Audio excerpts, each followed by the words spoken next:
Hello everyone. In this presentation we were discussing about the metal casting, and in this video we are going to discuss about the gating system and its design. Okay, so let's start with the very basic that gating system.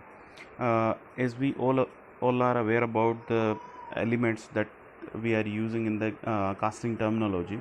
So whenever we are filling the material from the pouring basin and when it is reaching up to the mold cavity, so whatever the elements that are coming in between the pouring basin to the mold cavity, we call these elements as a gating system. So these elements includes sprue, runner and the gate. Okay, so the complete design in this session will be based on the sprue, runner and the gate. Okay, next is the successful design for this gating system. It depends on several factors, there will be the uh, control over the solidification process in which the fluid flow is concerned. Also that minimize the problem that is related with the premature cooling, turbulence and the gas and entrapment. So that final design, whatever the design of each elements that we are going to discuss, uh, these parameters should be keep in mind. Okay, next is in some of the book, this one of the parameter that I have studied, so that's why I have mentioned here that this design should be based on the for the maximum casting yield. So here the meaning of casting yield is the ratio of volume of the casting to the volume of the casting plus volume of the gating elements. Okay, so the volume of casting is same, now changing is the volume of gating elements. So when this ratio, this casting yield will be maximum, we have to design the gating system accordingly. Okay, now how it can be maximum, like volume of casting is same upper and at both the position. The volume of gating elements like sprue, runner and gates we are using. So if the dimensions of these elements is lesser, then the volume will also be less. So we have to use a less as possible dimensions for the gating elements. Okay, so this volume will be minimum, so this casting yield will be maximum. Okay, next is basic principles. There are two basic principles that we have to first consider, and we have to study about that, because that we are going to discuss in the sprue design. So sprue design as well as in the gate systems. So these two principles are very important. First is, and all these both these two principles are based on the fluid flow. Okay, so if you have studied the fluid mechanics, that we are going to discuss is, we are not going to discuss in detail, because that you have already discussed in fluid mechanics if you have studied, or if you will study then you will see in detail. Okay, so first is Bernoulli's theorem. Bernoulli's theorem, like whenever there is a fluid flow in a pipe or at any place, that time we consider this fluid flow. And fluid flows this that time we use this Bernoulli's theorem. Okay, so the Bernoulli's theorem will says that the total energy consumption or the total energy heads is constant at all the points. Okay, so the total energy heads includes H, that is elevation head, P by rho g. P where is P is the pressure of that particular section, rho is the density of the fluid and g is gravitational force. So P by rho g is a pressure head and V is the velocity at that particular section by 2g. Okay, so this V square by 2g is a velocity head. So this summation of these head, we call it as a total energy head. Okay, so this total energy at a particular section will be equals to, it is constant, and when it can be equals to the other section of that particular pipe. Okay, so if we are taking two section, like if this is basically the pipe. Okay, here we are not pipe, just assuming that it's a taper section. Okay, so at one section and two section, when the fluid flow in this direction, we are using this Bernoulli's theorem. So at one point we have to use these heads, at the second we have to use these heads. Okay, so if this again, whenever we use this Bernoulli's equation or derive this Bernoulli's theorem, we have to keep in mind that we are deriving this equation for the ideal flow. In case if it is a real flow, then there will be the loss of the frictional in between the section in between these 2 points. Okay, so when there is a friction, there also be head loss. Okay, so because of this, the total head at the second point will be lesser than what it was at one point. Okay, so accordingly we have to keep in mind. Okay, next is this was the first principle, Bernoulli's theorem. Second is the continuity equation. As we are discussing about the fluid flow, so here only the fluid is in metal casting, it's a molten material is basically the fluid. So the same fluid is flowing throughout from pouring basin to the mold cavity. Okay, so the fluid density will be same. If the fluid density will be same, it means that it is an incompressible flow. Okay, so that mass continuity equation we derive by rho av. Okay, so this rho is constant, the area into velocity only we are considering. Now area into velocity, we defined it as a flow, volumetric flow. Okay, or we also call it as a discharge. So this volumetric flow rate will be equals to area into velocity at the one section, that will be equals to area into velocity at the two section. Okay, it means that whatever the amount of fluid that is flowing at the one section, that will be reached at the same time at the second point. Okay, so this is basically the meaning of this continuity equation. Okay, there is another law, that is number that we are going to consider is Reynolds number, and this is there are different types of numbers in fluid flow, but here we are considering only this because here all the sections that like sprue, runner or gate we are considering, that are like pipe in shape or somehow that is related with the pipe. Okay, so the Reynolds number is defined as the ratio of the inertia force to the viscous force. Okay, and if we derive this formula, then Re, that is Reynolds number, will be equals to rho Vd by mu. So rho is the density, V is the velocity, D is the diameter or the characteristic length we can say, and mu is basically the dynamic viscosity. For the particular fluid it's different. Okay, so it is defined that if this Reynolds number is lesser than 2000, then we call it as a laminar flow, and when it will be greater than or equal to 2000, then we call it as a turbulent flow. Okay, so this turbulent flow, why I am writing, because there is a, if the flow velocity is high and there will be the aspiration, gas aspiration effect is there, then or gas entrapment is there, then the flow can be turbulent. Okay, so that's why I'm writing over here. So whenever all the time whenever we are discussing about the Reynolds fluid flow, we always keep in the range of laminar flow, means this Reynolds number will be lesser than 2000. Okay, and next is gating elements. So one by one we are going to discuss it. First we are going to discuss about the pouring basin. By the way, this is not a gating element, this is a casting element. Okay, but we have to keep in mind that because we are filling the material in the pouring basin, so that's why I have written over here.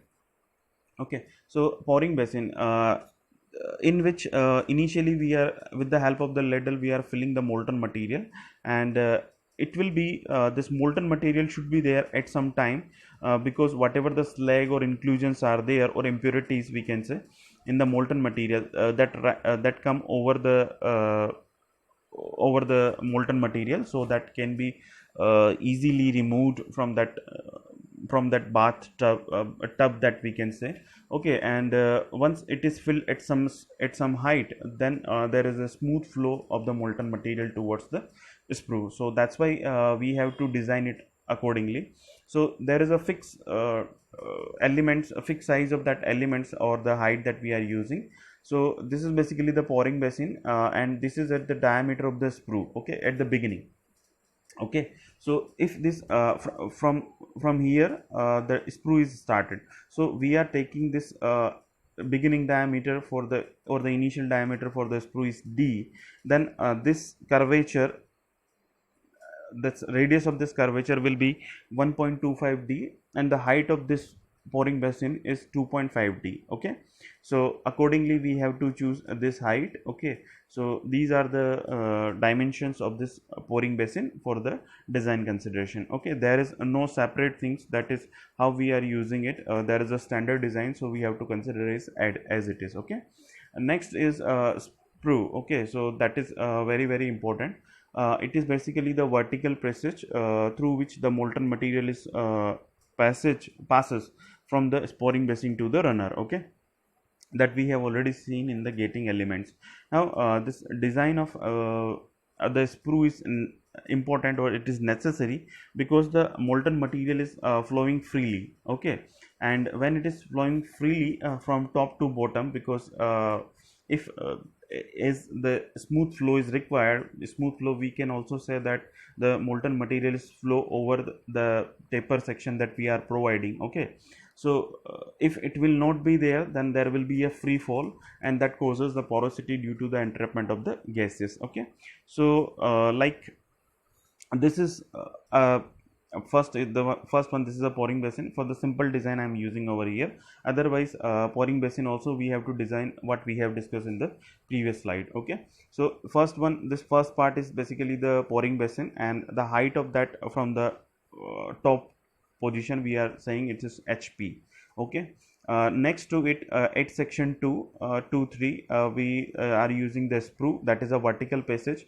But as I have already told you that we are not using its vertical, we are using a little bit taper section, so that this gas entrapment can be avoided. okay, so that total height of that sprue we are taking as a HS. okay, and for the sprue, and total height of for this HP pouring basin plus the sprue is HT. okay, that is total height HT. Now we are going to design this sprue here. okay, so we are using first, that is continuity equation, that for the 1 section, 2 section, 3 section, we are assuming A1, A2, A3 is the area, cross sectional areas, and V1, V2, V3 is the velocity of the flow. okay, now next is the equation that we are using, that Bernoulli's equation at 1 section and the 2 section. okay, so at 1 section pressure is V1, velocity is V1, height from the datum level.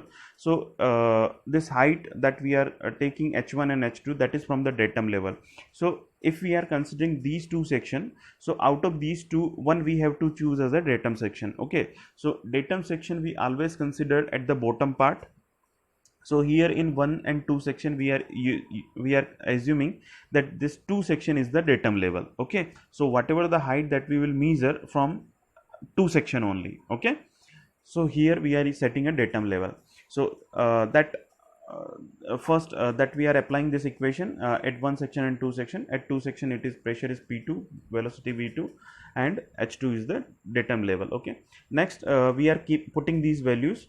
So pressure at the because this section is open, this all these casting elements are open, and air can also be flow. So that we are assuming that the pressure at both the section 1, 2, even at the third section also, third section, that is atmospheric pressure. okay, so the pressure is atmospheric pressure. Velocity we are assuming that is V1 at the one section, and total height H1, that is from the datum level. So from here to here in upward direction we always vertically upward we always take as a positive.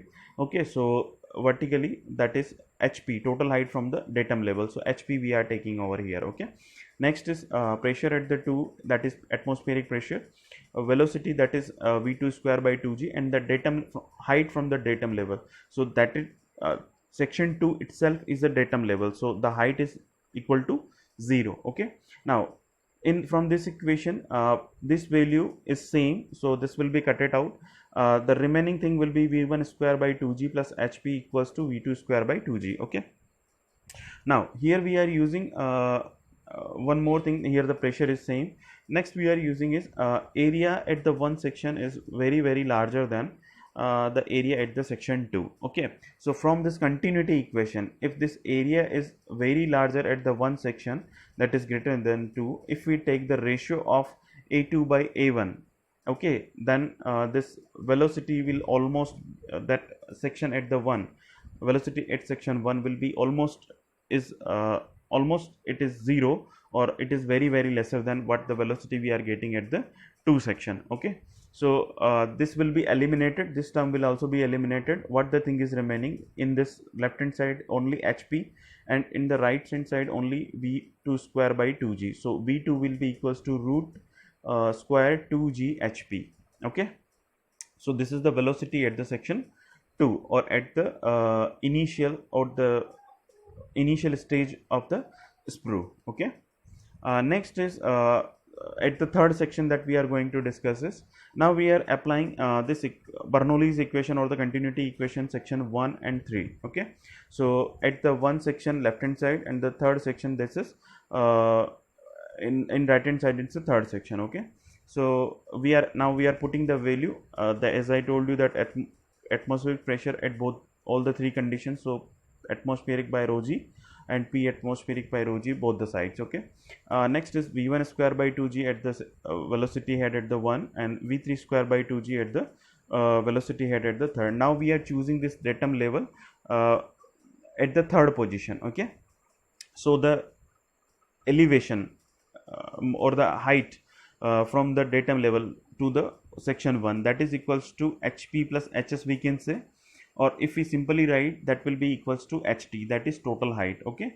and ht h3, that is height at the third section. So that is itself, third section itself as a datum level, so that is height h3 equals to 0. Okay, so now from here similar calculation that we are using, these terms P atmospheric by rho g is eliminated from both the sides. Again, if we were considering over here V1 in comparison, V1 is very lesser than V2, then automatically the cross sectional area has been increased at third section comparatively with the 2. So this velocity range is again very lesser than at the one section. Okay, so we are eliminating this term, and in this left hand side ht will be there, and right hand side v3 square by 2g. So the v3 is equals to root square 2g ht. Okay, this will be the final term. Now q, that is flow rate or the discharge, volumetric flow rate, that is equals to a2 into v2 equals to a3 into v3. Okay, so this a2 into v2, that is root square 2g hp, and a3 will be equals to root square 2g ht. Okay, this is remaining. Now we are taking this a2 by a3, we are bringing this a3 in this left hand side, and we are keeping this root square 2gp in right hand side over here. So here that will give you as a2 by a3 equals to root square ht by hp. Okay, next is that we are keeping this square root in this side, so we have to keep square both the sides. So a2 by a3 square equals to ht by hp. Now this ht by hp, we are taking it as a y. What this a2 by a3, that is we are taking as a x. Okay, so y is equals to mx square. Here the value of m is equals to 1. Okay, so with this ratio, area ratio with the height, ratio of the area with respect to the height ratio, how this equation is formed, like y is equals to mx square. So it is basically a parabolic equation. Okay, now so what it define is that cross sectional area with respect to the height, means whenever we are assuming this area ratio. Okay, and this x is basically the y is basically the height. Okay, and x is basically the area ratio. So in between section 2 and the 3, how this curve is varying, it's a parabolic. Okay, so the actual curve that we have to follow, or we have to make for the sprue, will be a parabolic in shape. But please keep in mind, okay, that actual shape of this sprue will be in parabolic, but is we cannot manufacture such kind of things exactly what the dimensions is required. So that's why we are using a taper section. Okay, And generally, as I already told you, that casting yield will be maximum. So whatever the dimensions of the casting getting elements that we are using, that is as less as possible. So if we are making a larger in shape, generally it is not required the sprue. But if we are making a larger in shape, that time we can consider this parabolic shape. But if small elements we are making for the pattern, for the making for the workshop or a small organizations, that time we can consider this tapered section itself is, it's not a big issue. Okay, so this is parabolic is the actual shape. Please keep in mind, this type of question can be asked in several PSUs. So exact shape is parabolic, but for the easy manufacturing we are making this as a taper section. Okay, next is a runner. Runner is actually, this is basically the a horizontal passage. So the liquid is flowing once the, as we discussed in the casting terminology, that before the runner section there is a ball kind of section.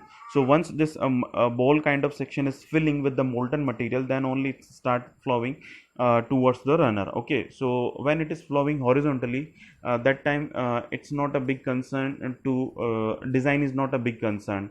Okay, but still we have to keep in mind that we are using as the molten material that is in liquid form or in the at the higher temperature.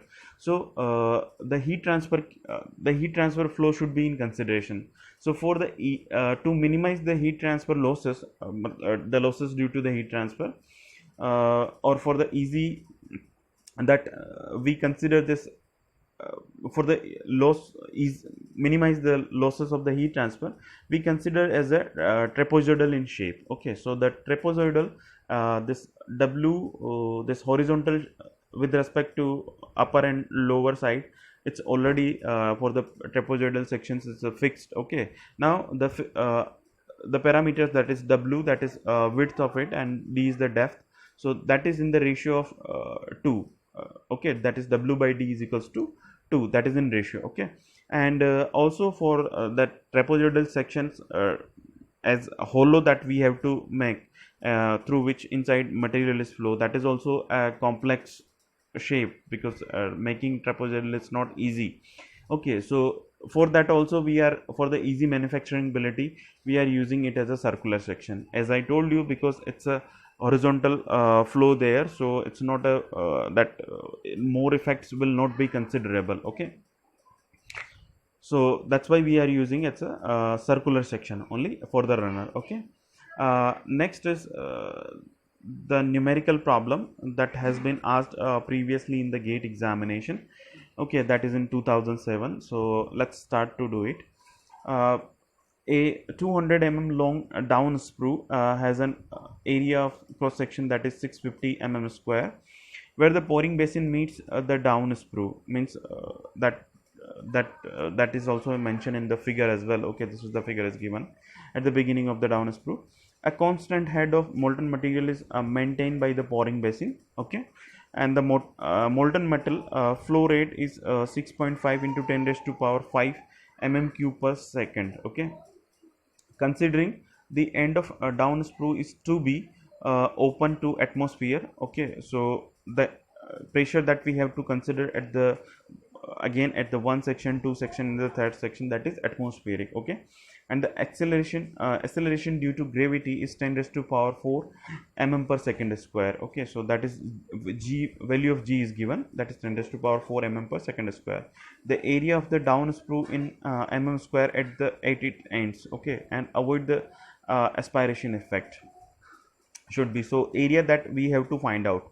Now what we have to do is first that we can the area at what the data is given to you, that is HS, the height of the sprue, that is 200 the cross sectional area at the beginning of the sprue. Okay, that is A2, that is 650 square. The flow rate is given to you, that is 6.5 into 10 raised to power mm³ per second, and g, value of g is given. Okay, now first step is we are assuming the q, that is flow rate, that will be equals to A2 V2 is equals to A3 V3. Okay, this is section 2, this is section 3. Okay, so what we have to do is we are simply writing this. Okay, that's 6.5 into 10 raised to power equals 5 equals to a2v2 into a3v3. Now please do not do it that whatever the hs height is given to you, just please do not write it like v3. The velocity at the third section will be equals to root 2g h, this root 2g into this 200, and from there you will get this velocity v3, and simply with this equation you will calculate this a3. Okay, if you will do it like this, then this will be the wrong answer. Okay, whatever the answer that you will get, that is wrong. Okay, so here from the one section only we have to start. So for that, what we have to do, first we have to calculate the height of this pouring basin. Okay, so first what we are doing is we are calculating what is the velocity at the v2. Okay, so if this cross sectional area at the 2 is given to us, so from that we can find out with the help of this equation, that is v2 equals to q upon a2. So from here you will get the velocity, because the area at the 2 section is 650 mm square. So the velocity at this 2 section, that is 1000 mm per second. Okay, so now you have the velocity, so that velocity will be equals to under root 2g hp. Okay, so that will be equals to so that velocity. Okay, now we are applying the another equation, that is Bernoulli's equation, that is at the 1 section and the 2 section, and we are assuming this atmospheric pressure at the all the section.